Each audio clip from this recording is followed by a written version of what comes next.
All right, good afternoon and welcome to this lecture sponsored by the Institute of World Politics. For those of you who are new, IWP is a graduate school of national security, intelligence, and international affairs. We offer a doctoral program, 7 master's degree programs, including 2 online MAs, and 18 certificates of graduate study.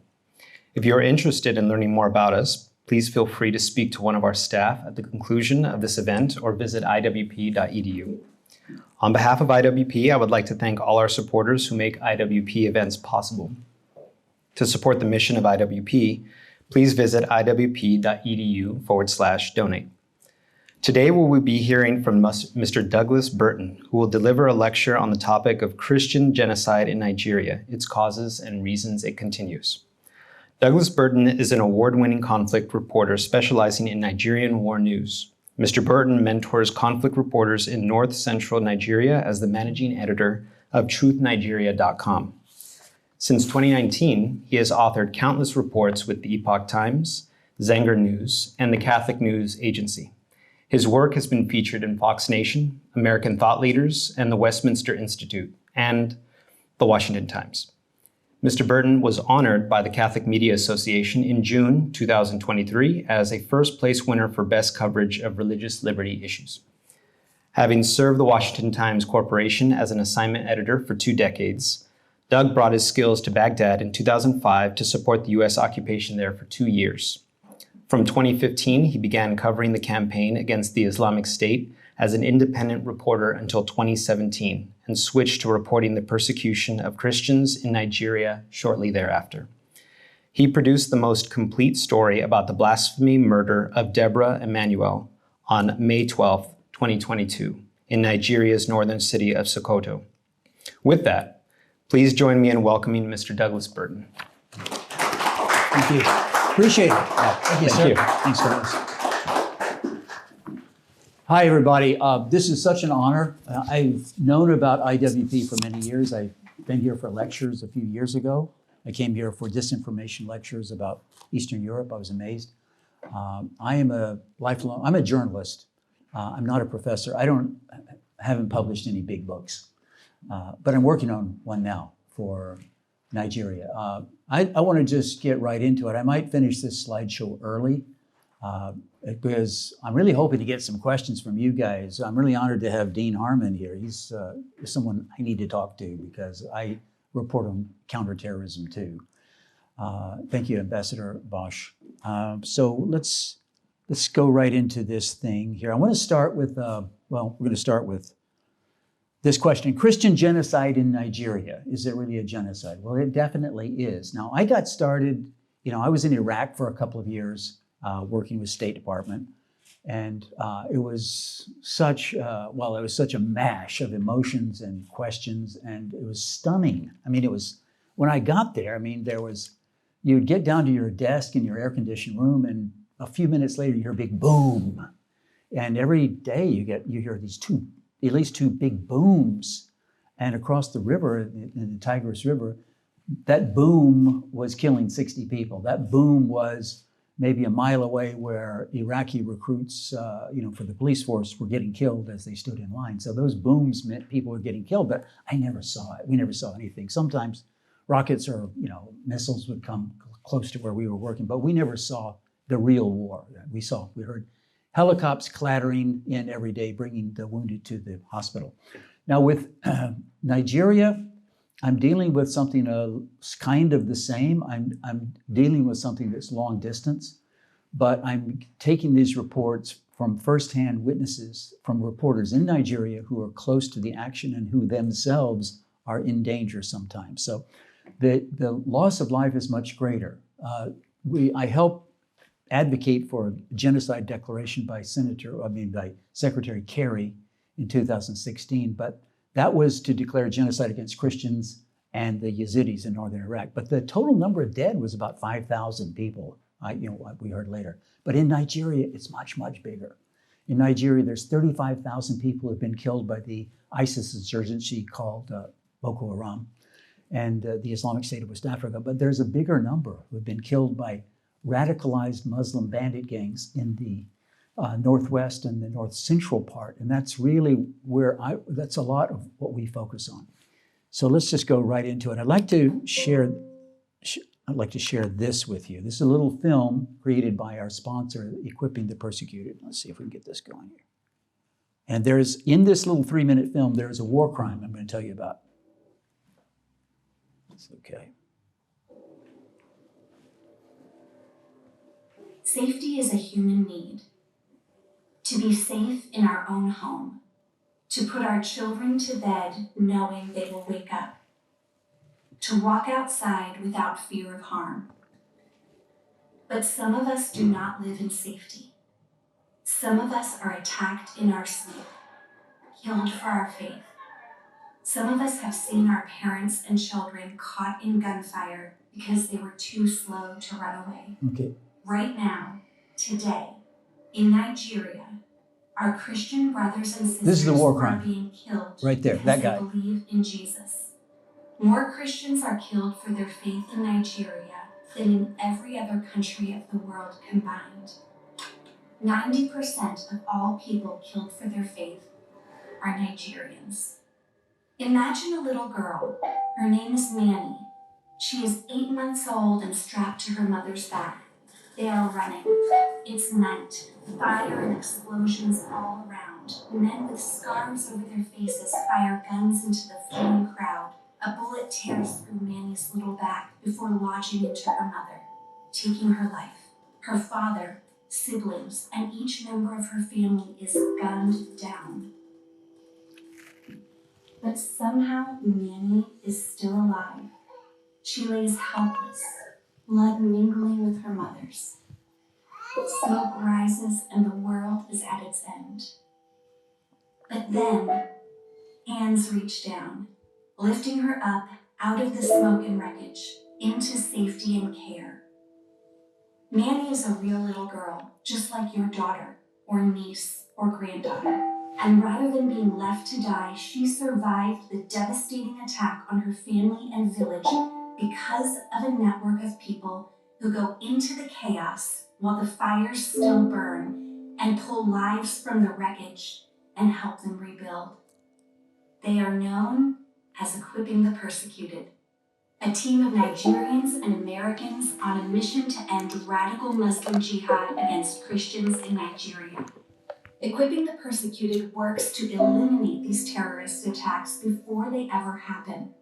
Attacks against Christian villages, pastors, and churches. And they do everything they can to mitigate the damage done to widows and orphans like Manny, caused by this ongoing jihad. Manny is getting the medical care and ongoing support she needs today because of Equipping the Persecuted and people like you. What if you could protect one little girl from this devastation? What if you could stop one village from being attacked? Would you want to know how?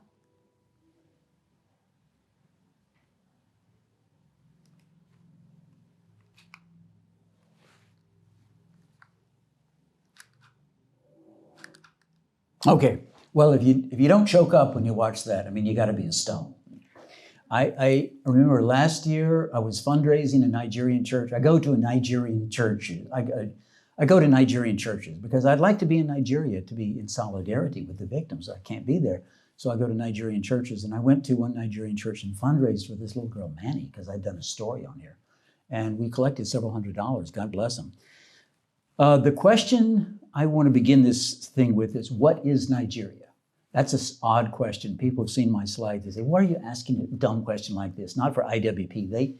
They're way above that, man. You know, what is Nigeria? No, it's not an idle question because I understand your school, it's about diplomacy and it's about the fact that Nigeria is a major US ally. Okay, so for me personally, Nigeria is not just a nation. I don't approach this in a detached way. This is just a thought experiment. You know, for me, it's very personal because I started doing this work, you know, as a freelance, and then when I discovered what Nigeria is really about the depth of the atrocities, I really got connected to it. I mean, I got hooked into this like maybe you did a little bit when you watched this film done by my sponsor, my patron, Mr. Judd Salt.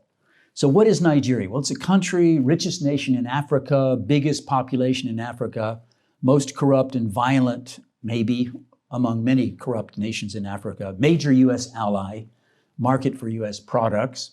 I mean, if you're selling wheat and automobiles and satellites, Nigeria is a great market. Okay, but what is Nigeria? If we are going to have an alliance with this big country, what kind of country are we aligning with?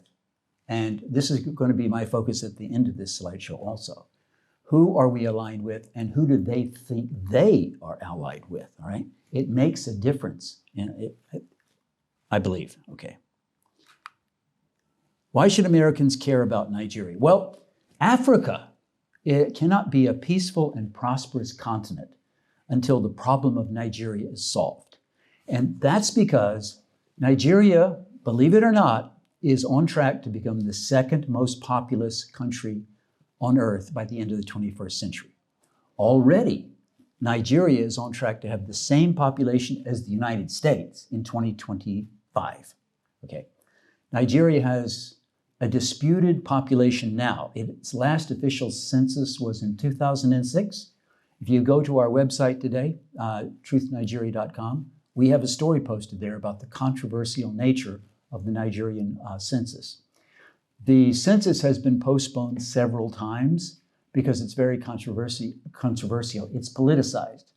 The population could be as high as 300 million already.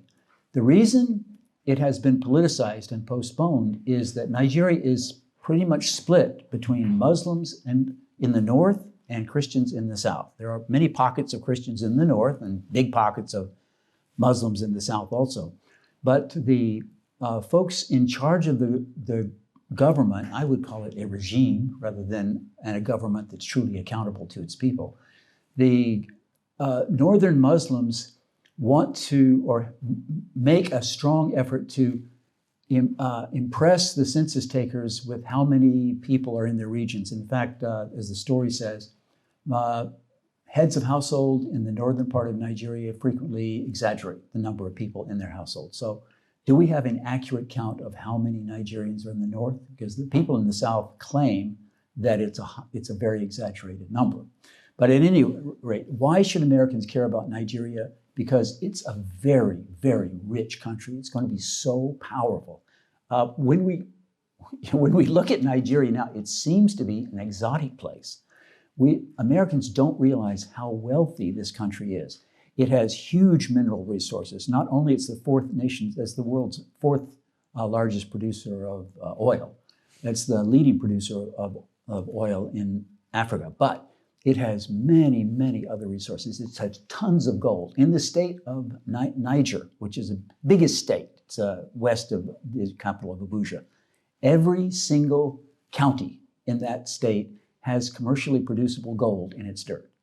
It has also rare earth minerals. It has the largest store of arable land of any country in Nigeria. You may know that the People's Republic of China has 50, 80-year contracts for farming in Ethiopia. They don't have these big contracts in Nigeria, but they will. And they will produce huge amounts of agricultural products.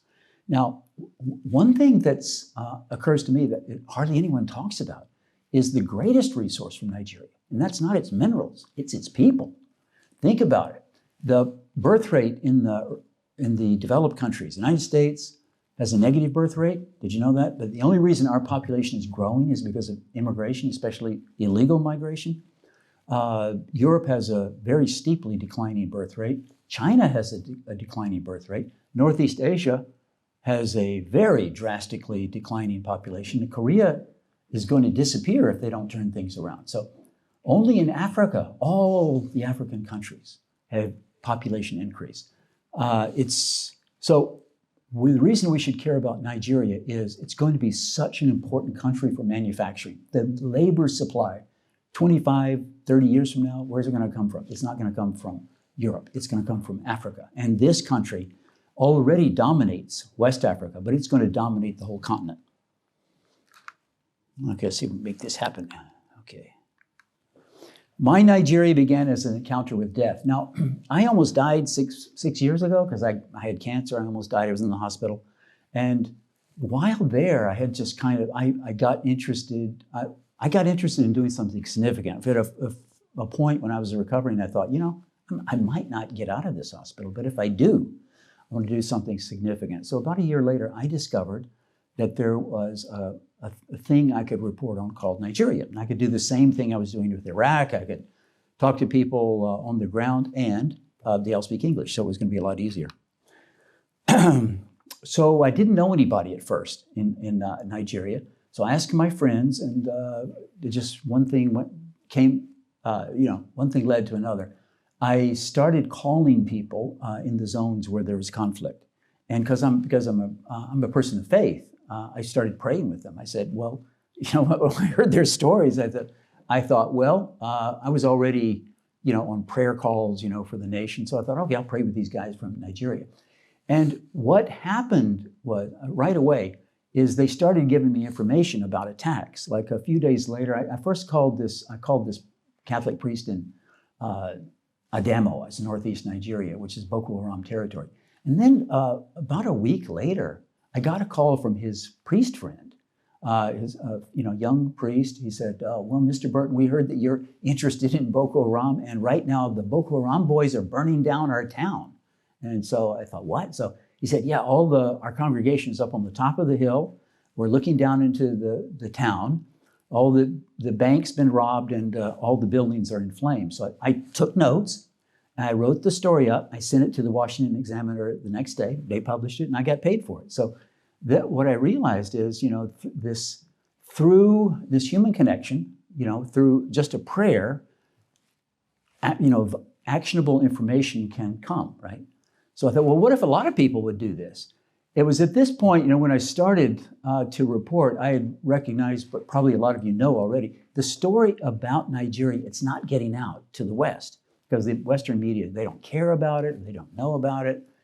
But I thought, well, maybe it can get out through person-to-person connections. Now, this is because when I was in Kirkuk, I tried to do something similar. I tried to connect civil society organizations in Kirkuk, like the Boy Scouts and Girl Scouts, to Boy Scout and Girl Scout organizations in the United States. It's called, you guys are experts, you know, it's called citizen-to-citizen diplomacy, right? So I thought, well, there's an opportunity here. So I started to think about this, and over the last 4 years, I haven't found many takers who did what I did, but I still believe that there's a chance that citizen-to-citizen diplomacy, when it involves journalists like myself or truth tellers or people who are just good on social media, it can help get the message out. So let's see here. Let's check the time. Okay. I began by meeting my helpers. Now, this is a young man named Lawrence Zongo. He's a little bit old. He's 4 years older now. He's in his early 30s. When I met Lawrence, Lawrence was a corpse photographer. Now, what that means is, in Nigeria, in the killing zones, there are massacres, and they're big. Usually the massacre is done by bandits, so-called bandits, but they're ethnic cleansing squads. People don't like that word ethnic cleansing because they think it's pejorative. You know, you can't call people vermin, but actually that's what it is. It's ethnic cleansing, and so it's land grabbing. These gangs of killers come in like 50 strong, sometimes 100 strong. They burn down a village. They kill men, women, and children. Sometimes they rape people. So then in the middle of the night or early in the morning, Lawrence would be called, and he would have to come in and take photos of the bodies. The reason he had to do this is that in Nigeria, they don't wait for funerals. They have to bury people the next day. That's the Arab practice. So if there was to be any record, he had to get that photo right away. So he had a very grim task, and he was one of the first persons that I trained to be a reporter for Zenger News. He had some really big scoops. Let's see, also I encountered many tragic burial scenes like this one. Now this is hard to see. It's hard for me to not choke up. This is a recent burial scene it's actually from this year. This is in Plateau State. You see a man, this is Reverend Peter Datchell. It's on a rainy day. It's a cold, rainy day in Plateau State. And he's kneeling by the open pit grave where about 12 of his parishioners are being buried. Now, they can't afford coffins. These are pretty low-income people. So they wrap them up in brightly colored drapes, and they just bury them in these shallow graves, and you saw it in the other film.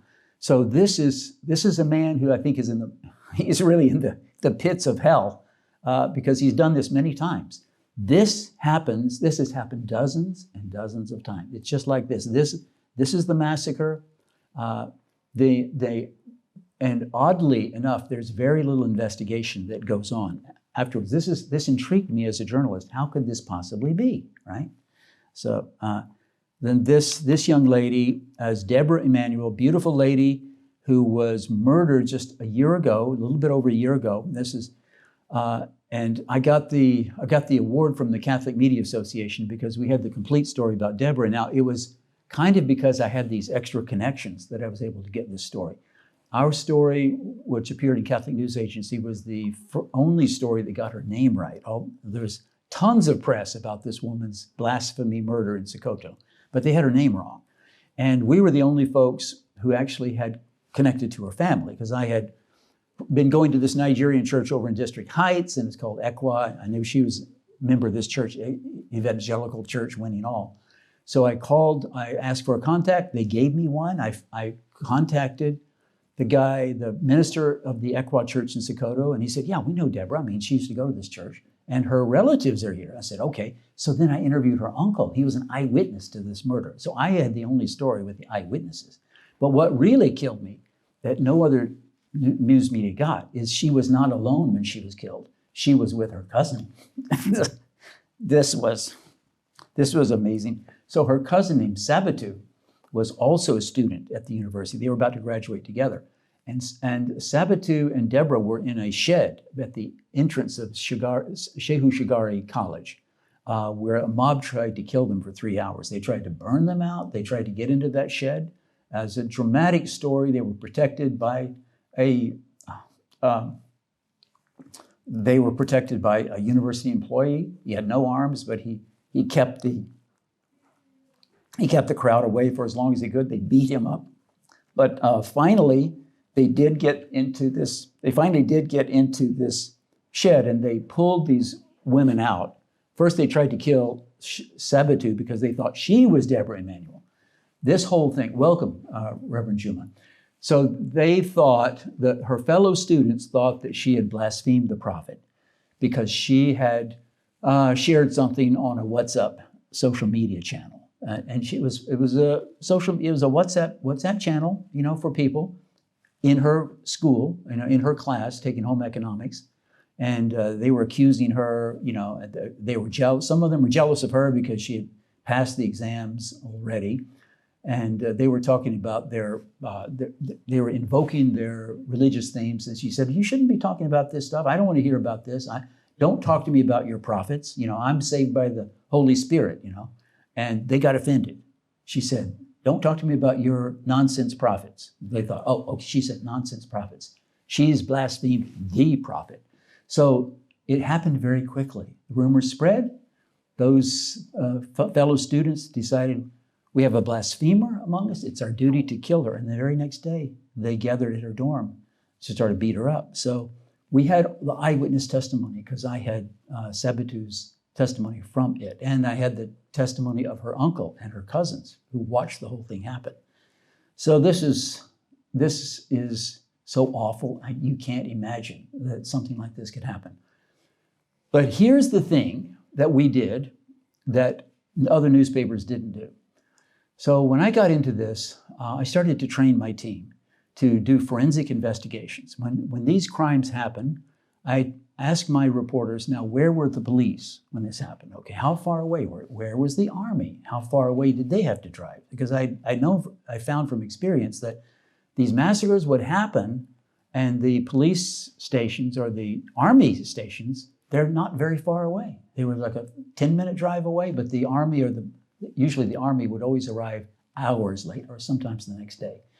So in this case with Deborah, I called up the commissioner of police of Sokoto. Now, here's the amazing thing. You can call up the top official in the police department in every state because their numbers they're online.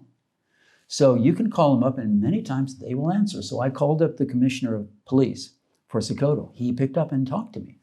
He said, how this woman was besieged for 3 hours in this shed. Where were your police? He said, well, we came. Oh yeah, you brought, well, how many people did you bring? Well, we had 17. Actually, other people said there was 50 police, okay. And so you stood off 100 yards away, is that right? And you didn't intervene, you let this crowd murder this woman? He said, oh no, we intervened. How did you do that? Well, we fired tear gas canisters. That is true. They fired tear gas canisters from 100 yards away. But then after the tear gas would dissipate, that crowd came right back to try and burn that place down. And the police never came forward to try and rescue this girl. We know by happenstance that the secret police sent 5 guys, and they battled with the crowd. And some of them, they got beat up very badly, but they couldn't keep the crowd. They couldn't rescue the girl. The Sokoto police stood there and watched it all go down. They watched the crowd take this woman out and beat her to death. They beat her with logs. Some people say they burnt her in the house while she was still alive. It's incredibly tragic, unbelievably tragic. Now, the cousin, Sabitu, she got away. When they realized she was not Deborah, they let her go. She was a little bit banged up.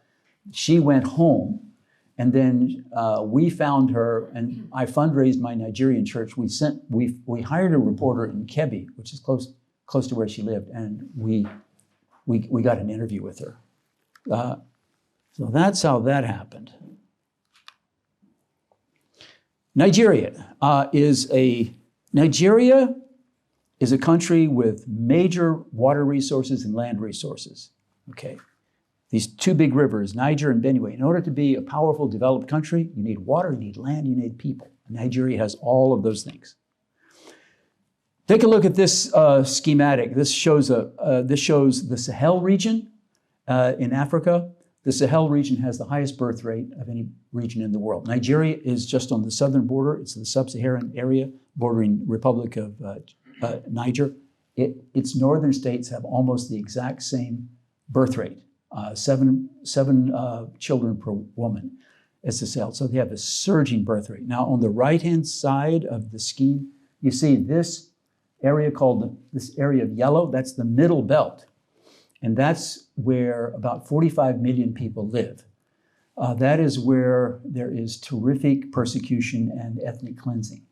You have heard, now you see on the far right, the northeast part of the country, or you see these states of Borno and Yobe and Adamawa. That's the roaming haven of Boko Haram. There are 3 major insurgencies. 2 are connected to ISIS, that's Boko Haram in the Islamic State of West Africa. Then there's another insurgency that's in the north central part of the state called Ansaru, that's in the state of Kaduna. So Kaduna is not in the middle belt area, but it's sometimes considered part of the middle belt. So we are tracking the violence using on-the-ground reporters in these states. What is the root cause of Nigerian Christian genocide? Now, this is a very important question. There are 2 narratives. The prevailing narrative and the one that is promoted, and it's in many, many reports of our own Department of State, is that the ethnic cleansing, or the death toll is caused by conflict of communities. It's intercommunal conflict, and it's caused by climate change. So what they will have us know is that their climate change in the north and the Sahel is forcing herding people to come south because they can't get enough pasture and greenland for their herds, and they are clashing with the booming population of people in the middle belt. Okay, that is partially true. The established narrative is that poverty and bad federal management also is a cause of these clashes. Now, but if you talk to the victims, they will tell you it's ethnic cleansing, it's people coming in the middle of the night shouting Allahu Akbar, and they are taking our land. And then after a few years, after the majority Christian people have been moved out, then the Muslim people, chiefly of the ethnicity called Fulani, They take over and rename it, and then it becomes an Islamic area. We have a list of over 500 villages and towns that have been taken over by ethnic cleansers. They're all virtually always members of the Fulani ethnicity. And this has been happening for 20 years, but it has accelerated since 2015. Okay, here's a picture of folks in it, farmers. These are Lawrence Zongo did these photos. These shows you people doing collective farming. And on the right, you see the kind of land in Plateau State. Now, this is great land. Look how green it is. This is, the climate there is like San Francisco. It's actually cool. It's not cold. They don't get snow, but it's very cool, and there's a lot of water. They get quite a bit of rainfall. They have a lot of rivers, lakes, so it's actually very good for farming, and it's very good for herding.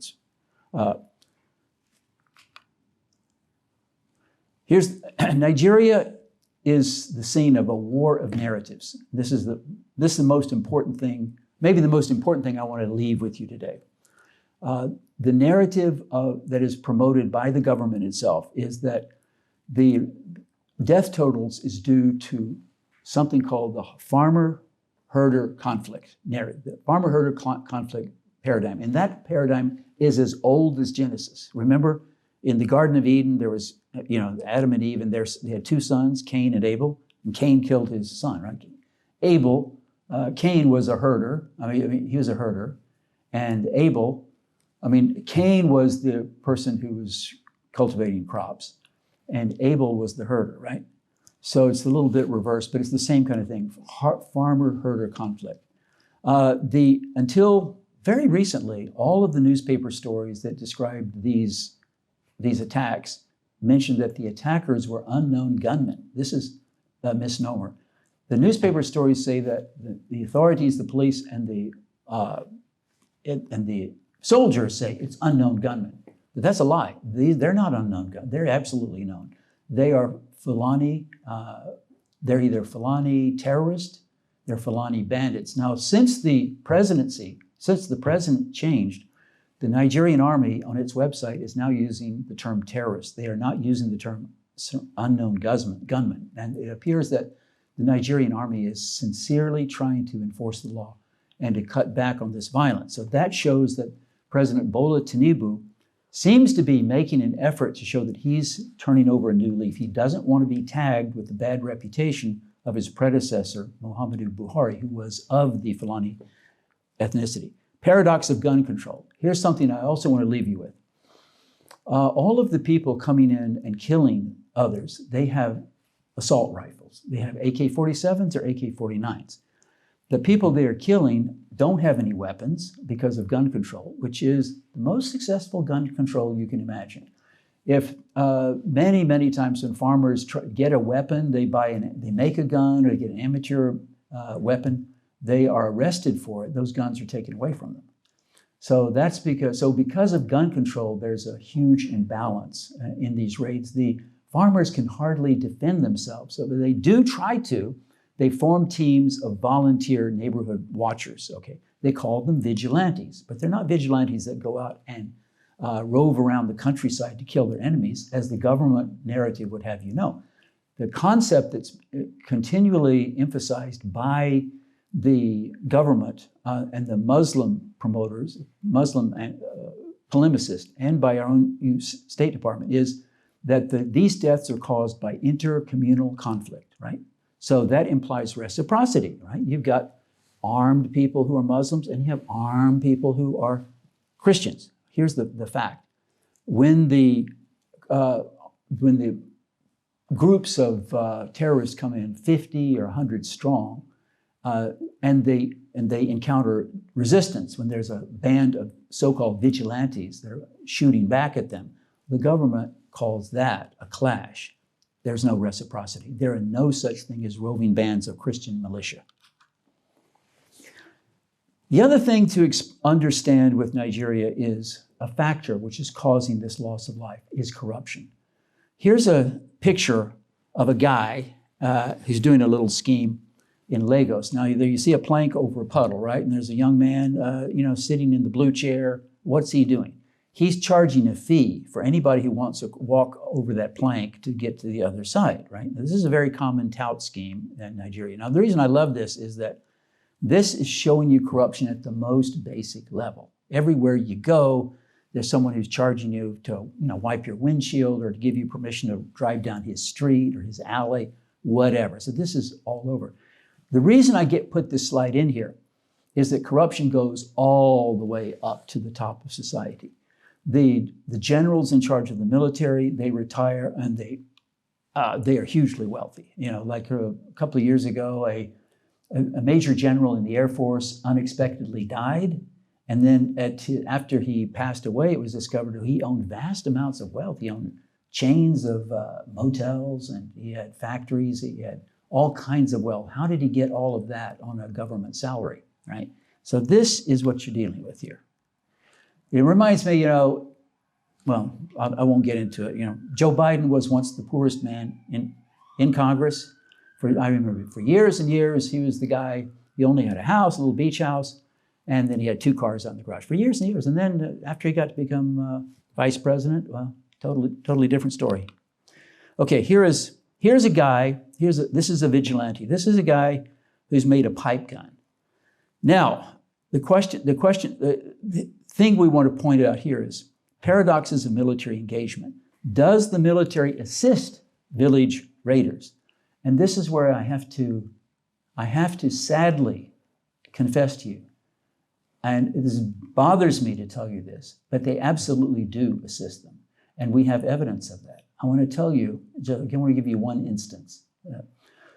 This man is defending his village in one of the remote villages in Plateau State, which is, north central Nigeria. Now, there was an engagement we covered in our site in Kambun, K-O-M-B-U, and it was about middle of September. Now, in this battle, and you can find it on our site, there were about 50 of the village raiders who came in after nightfall, and the village was defended by, I think we had 16 of these vigilantes with these kinds of weapons. Now, after a couple of hours of fighting, the raiders departed. Now, the cost of that engagement was 10 of these local guys were killed, okay? But then 6 of the raiders were killed, okay, also. Now, let me contrast that with other stories we have done. For example, my friend Masara Kim, who did this story for us, he was in a firefight with his friend, a barrister, a lawyer, and this was on May 16th, and it was in a town called Kwak. There was a firefight, and my reporters were with a column of Nigerian army. There was 3 trucks, I think. The column had about 25 or 30 soldiers there. The firefight lasted over an hour. The soldiers put themselves but they sheltered behind a primary school, and they fired constantly, and there was a constant fire back. My reporters had to take shelter there. Now, during this 1-hour firefight, there were no casualties on either side. The army didn't have any casualties, and the bad guys didn't have any casualties. Now, Masara Kim and his friend, they went by truck about 2 miles away, and they saw on a hillside 500 of these killers. These are mercenaries, bandits, terrorists, whatever. 500 guys, okay? No casualties. Now, this is not an isolated case. I remember a year ago in a neighboring state, there was a firefight near a town called Zenger. A series of villages were raided, and many people were killed. Now, I talked to the general. He was at that time the colonel in charge of the forward operating base in Kafanchan. Okay, we've done many stories about that area because it's one of the killing grounds. So again, you can get through to these top guys. He was kind of a nice guy. He was Christian. He told me about this was in January of 2022, I believe. So he was there in the firefight. And it lasted over an hour. He said, yeah, it was very tough. I mean, the tires of my APC were shot out. I had to change vehicles. And so he didn't have that many people with him. I think he had like, again, 30 people. So I asked him, okay, well, how many casualties did you have there that night? He said, oh, no, we didn't have any casualties. And were you able to kill any of the attackers? Oh, no, he claimed we hit many of them, yeah, but the enemy removed the bodies of their killed and their wounded in order to confuse the forensic investigation of the action. But let me tell you, that may be true. That may be true. But he told me further that prior to that engagement, he had done a series of visits to all the community leaders, and he called them peace-building visits. Okay, he went around to the Fulani chieftains, and he went to the local tribal, the leader, to try and dissuade them from having an engagement. Okay, now you guys are smart. Some of you maybe work for State Department. I want you to ask yourself, what was really going on here? What was he really doing? I'll just leave it up to you to answer. There are many, many cases of these engagements where there are no casualties, when the military fires their weapons. I can give you a dozen stories we published. So I finally came to this conclusion that the military is not trying to protect these people. Now here's the paradox. Paradox is that in other parts of Nigeria, they are fighting tooth and nail and at great risk to themselves to defeat the bandits. In the northwestern state of Niger, for example, there are many battles in which the Nigerian army loses a lot of people, and they are fighting very hard. But the difference is that the state of Niger is majority Muslim. State of Plateau is majority Christian. This is the Middle Belt. I'm going to go through this quickly here. I want to get out of this. This is my theory. This is my little thesis as to what's going on. Now imagine that in the Middle Belt, where there are 45 million people, they're either unarmed or they have shotguns. They are actually like prey. Think of that. I don't like this schematic. We're going to change it. But they're like the prey to the larger forces. Now, there are 230,000 armed military in Nigeria. Okay. And if you count the community guards or the state employed militia, it's closer to over 300,000. However, Nigeria, this army of 230,000 people is stretched very thin over a big country, and they are trying to put down a major insurgency in the Lake Chad region.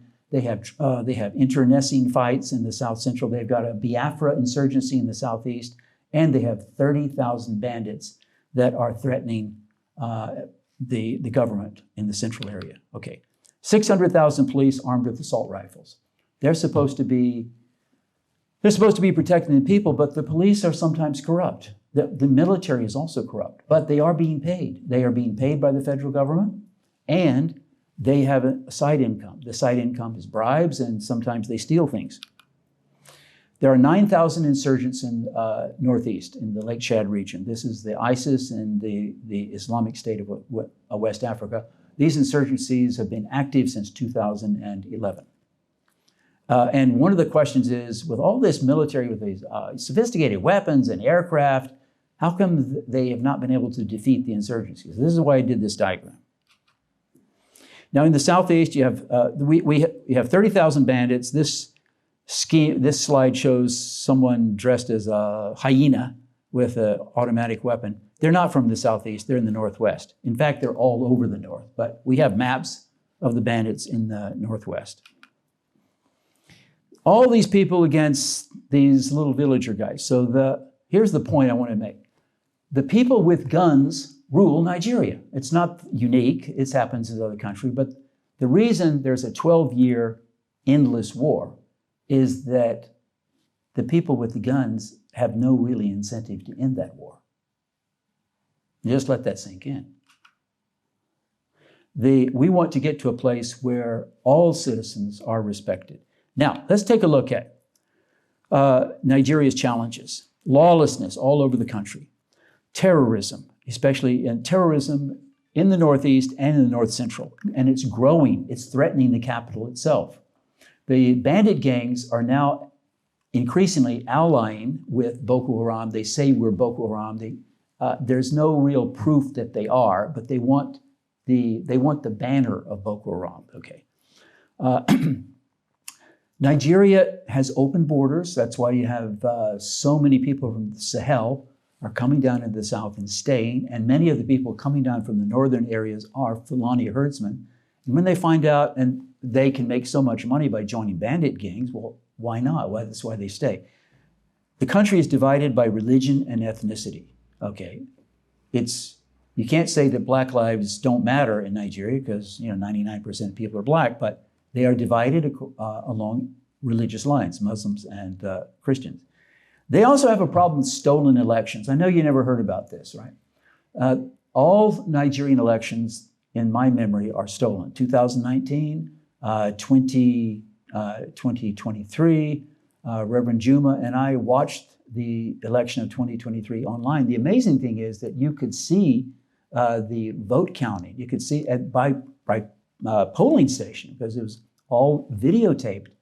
Most of the polling stations were videotaped by the participants, but the aggregate results contradicted what we saw on videotape at the polling station, directly contradicted. So you can't, I'm not a polling expert, but we could see the fraud. The whole world could see the fraud. But that election was ratified and it was certified by international observers, although it was what criticized. U.S. observer delegation gave it a clean bill of health with minor objections. They didn't say it was the cleanest and fairest election in Nigerian history, thank goodness. So what is Nigeria? Think about what you've just seen, okay? Now you see a country that's beset with lawlessness. You see a country with open borders. You see a country that has stolen elections. You see a country that's also reeling under very severe inflation that is causing many people to live on the verge of starvation. It is a country that could change at any moment. This is our strongest ally in the United States and in the world, okay? This is our major ally. So what is Nigeria? Nigeria is us. The fact is that Nigeria is so different from us in a dozen ways. It's 5,000 miles away, 300 ethnicities, okay. 85 million people live on $2 a day. That's not us, but let's think about it in terms of existential choices, okay. How the life or death decisions people make, can they trust their own federal agencies of law enforcement not to be weaponized against them? No, they cannot. Their military and their police forces are in some cases, not all, but some cases weaponized against them. I think that's true of me. I trust my local police. I think my local police in Greenbelt, Maryland are fantastic. But I have severe doubts about my FBI based upon what I've seen. There is increasing lawlessness in this country. There is also very high inflation. I think I'm not the only one that noticed it. So in terms of existential experience, I think Nigeria and the United States have a lot in common. Okay, so what is the way back? I think we have to offer now this may be the part of my slideshow that you may not agree with. I'm a person who believes in the ideals of our US founders, but I'm not alone. The Nigerian thought leaders I'm talking to, they're telling me this. We want to have the same vision of our country that you have in the Declaration of Independence, because we believe that all Nigerians are endowed with the same rights for equality and endowed by their Creator with life, liberty, and the pursuit of happiness. That's the vision they want, okay? And they are thinking about structural reform. I believe that the way back, the way to fundamental change in Nigeria is the adoption of universal values, which I think are based upon biblical wisdom, scientific truth, and common sense. You may disagree with me. That's okay. I'm also an opinion journalist, so that's my opinion. These foundations, I think, for our country have produced a great functioning republic. We're not a true democracy. We're not a perfect democracy, all right? Now, the final thing that we have to discuss is, when we begin this discussion, what is Nigeria? It is a major US ally, right? But in order for it to be an alliance, it has to be an alliance based upon the same interest we have, which is a nation of rule of law, a government that is accountable to the elected leaders, a government where there is rule of law. Now, is that our country today? You know, when I went to briefings at the Republican at the palace in Baghdad, you know, after engagements, you know, big fights, we would hear sometimes military officers would say about the way they had conducted the fight. And I never forgot this. One officer said, "You can't teach what you don't know, and you can't you can't lead where you don't go." So if the United States wants an alliance based upon rule of law and democracy, we have to be that country. Therefore, I believe that there are core values that we want to instill in other countries. For Nigeria to succeed, we must help it transition to a model of governance, the American model, which is a model of democracy and prosperity, right? Because Nigeria is going to be hugely important. Nigeria could follow another path. Its number one trading partner is China.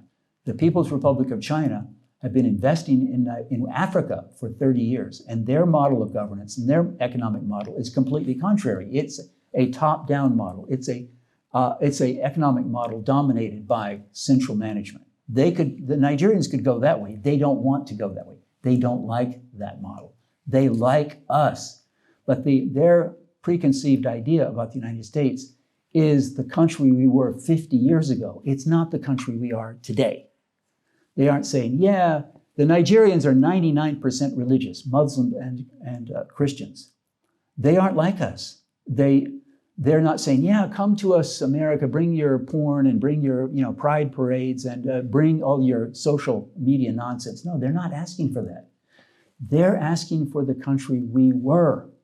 If we keep going the path that we're on right now, we're following the chaos that's happening in their country. Okay. And okay, that's the end of my presentation. My last slide is a slide that I just put on there in case we post this, this slideshow.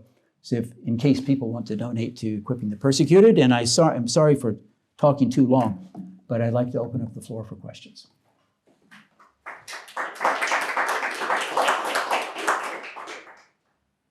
Yes, sir. You mentioned Muslims being expansionists, but you didn't mention Christians in the country trying to expand the land. That's correct. Is there expansion in the Christians, or is it just No. by birth rate? So it's only No. Muslims that are No. It's all Muslim expansion south, and this has been going on for 20 years. No, there are no cases of mobs of Christians that are cleansing out the Muslims and taking over the land. No, it's a steady encroachment. And sir, I was in Iraq when we had hundreds of thousands of Assyrian Christians. Okay, while I was there, the genocide really didn't take a major step until I left. In 2014, ISIS came in, and the 125,000 Christians, the Assyrian Christians in the Nineveh plain, they had to leave. Some of the people were enslaved, many were killed. They went to surrounding countries. Now, most didn't return. That was the end of Christianity in northern Iraq. And in 2003, there was 1 million Assyrian Christians in Iraq. Okay, so I'm sorry. I got excited about Nigeria because I think the same thing could happen in Nigeria. It won't happen in a couple of years, but it could happen in 50 years. Sir. I'm curious, especially with your time in Iraq and seeing what we did there, how would you incentivize the current regime in Nigeria to adopt these Western mores? Thank you. Thank you for this question. Okay, let me tell you, that's very important. First off, the Nigerians have to decide their course. They will make their government, and if they want to deal with terrorism, they will deal with it. If they want to deal with corruption, they have to deal with it. It's their country. But one thing that President Trump did in May, I think in May 12th or May 18th of 2018, he had a meeting at the Rose Garden at the White House with President Muhammadu Buhari, and the purpose of it was to announce a arms sale and to announce that, you know, the continuing friendship between the two countries. But what Donald Trump did was unprecedented. Someone had given him a folder showing him about the massacres and the genocide in Nigeria. And he was shocked by it. So he just looked Buhari in the face and he said, "Why are you allowing the persecution of Christians on a massive scale?" Now, Buhari was shocked by it. This was not in the talking points. But I don't know how that ended, but we do know one thing. He went back to Nigeria, and for 6 months, no attacks. So is there a connection somehow between the Fulani leadership in Abuja and the guys down at the grassroots level? I would say yes. So one thing the United States can do is constructive engagement. Yes, we want to have a relationship with Nigeria because it's the most dominant country in the west of Africa. Yeah, it's going to be the dominant country in all of Africa. So we want to help Nigeria to make a transition to a democratic, prosperous model. Okay, we want that to happen. Then it's a very strong ally of the United States. But we cannot do that if we are not true to our own ideals, if we don't embody the ideals of our founding documents. Yes? I was wondering, why do you think the Biden administration has removed Nigeria from the countries of particular concern? And why Thank you for asking this question. I can give you a straight answer. They did that because the Nigerians wanted it. Now, I'm going to tell you, my friend is Robert Destro, former Assistant Secretary of State, and he was there in Nigeria when they, in last part of 2020, the State Department declared that Nigeria was a country of particular concern. That's a bad label. That is a humiliating, that's a label that they hate because it makes them look unstable and it makes it more difficult for them to get foreign loans. And Bob Destro was there meeting with the vice president and his delegation to negotiate something. And he said at the end of the meeting, the vice president, Obasanjo, and the other guys, they left the room without the group picture. That was the sign that they hated that meeting. Okay, you always have to have a group picture, right? And they hated it because they were humiliated. But the fact is that that is their problem. And they don't want to be shamed, and they don't want to be shamed by the white guys. But the fact is, if we are to help the persecuted Christians, we have to tell the truth. We have to stand up for the people who are losing their lives. Okay, even if it makes the president, the vice president, and everybody in town uncomfortable.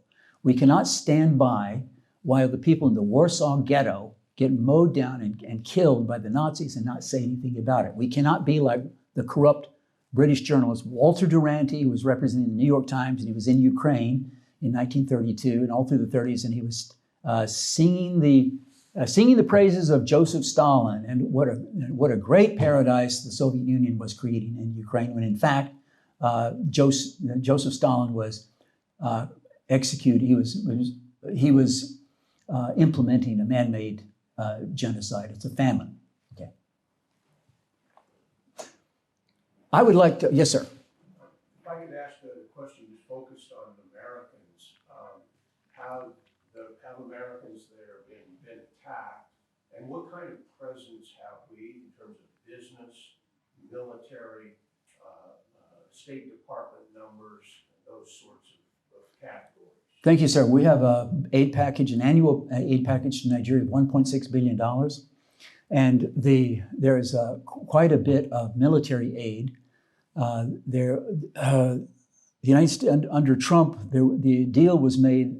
We agreed to sell 12 of the Embraer attack aircraft, which they wanted, to suppress the genocide.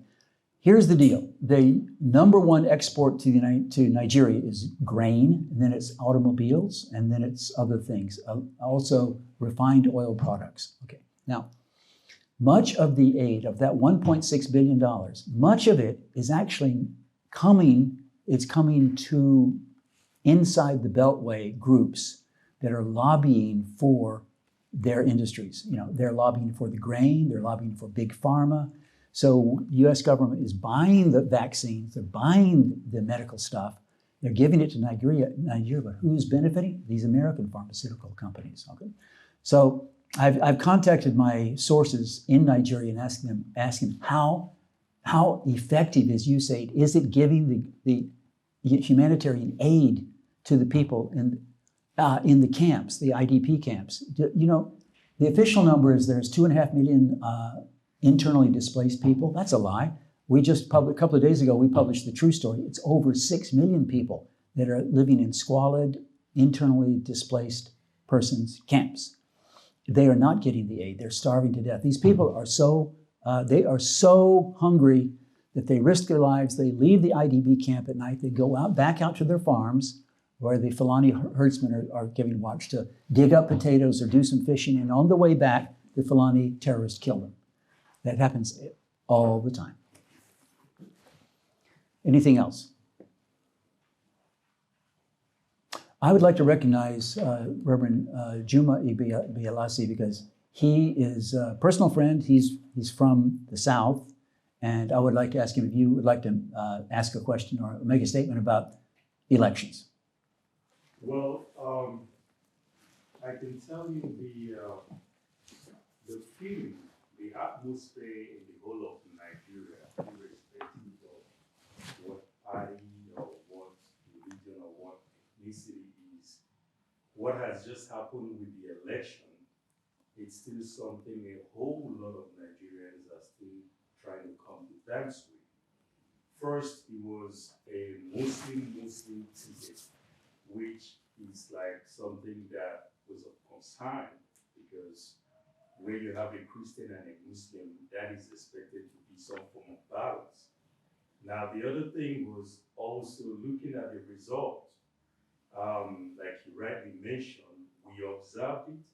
What was recorded in the polling stations were different from what was reported, posted on the INEC, which was the independent election. So the two major contested parties challenged that, and at the end of the day, it went to Supreme Court.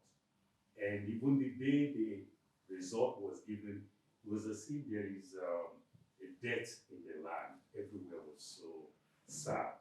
And given the inflation and how terrible things are now, my concern is how can America help to rectify this? Because what we have now, beyond just saying stolen election, it is something that the people don't want.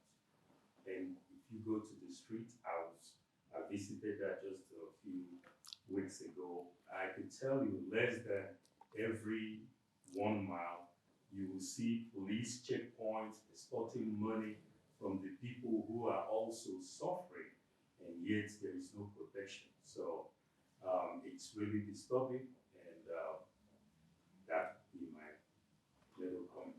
Thank you, sir. God bless. So I don't want to overstay. I don't want to overstay. I know we're toward the end of this. We are at the end of this lecture. God bless you. Thank you. Talk to me afterwards if you'd like a card. If you'd like to contact primary sources in Nigeria and talk to the reporters or talk to eyewitnesses, I will give those people to you.